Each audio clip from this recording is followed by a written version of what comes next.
When you think of the word scouting, I'm sure the first thing that comes to mind is heading out in the area and finding elk or sign of elk. And that's certainly a part of scouting, but there's value in circling back around to the true definition of the word.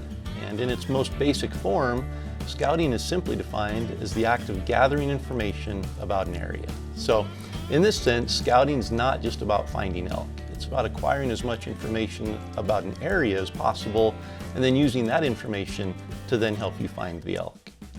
The first step that needs to be completed before you can even begin to scout is identifying the state and then the unit within the state that you plan to hunt. This becomes your area, and the area is often clearly defined by the tag that you possess or that you plan to purchase. But finding the spot or the spots within that area is where the real work of scouting begins. Scouting is absolutely an essential part of elk hunting success, but thanks to technology, you no longer have to spend several hours or days, even weeks, in the area that you plan to hunt.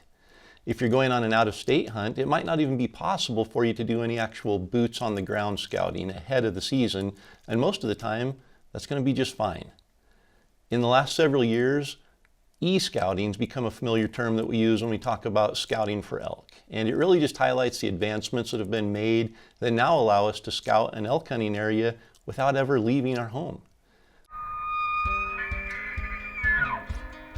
There are multiple resources that can be used to help scout for an elk hunt. In fact, when I created the original University of Elk Hunting online course back in 2016, I had to utilize multiple resources just to be able to put together a comprehensive outline for e-scouting.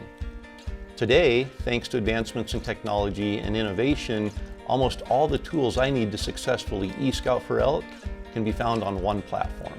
And the platform that I've personally found to be the most comprehensive and valuable when it comes to e-scouting for elk is OnX. In this course, I'm going to show you some of the beneficial features and tools within OnX that make e-scouting effective. I'm going to mark this with a waypoint. Then I'm going to get specific, and I'll show you different features that I look for, features that the elk need that I can find and identify using OnX. And then lastly, we'll put it all together, and we'll find spots within these areas that will be most likely to hold elk during the rut.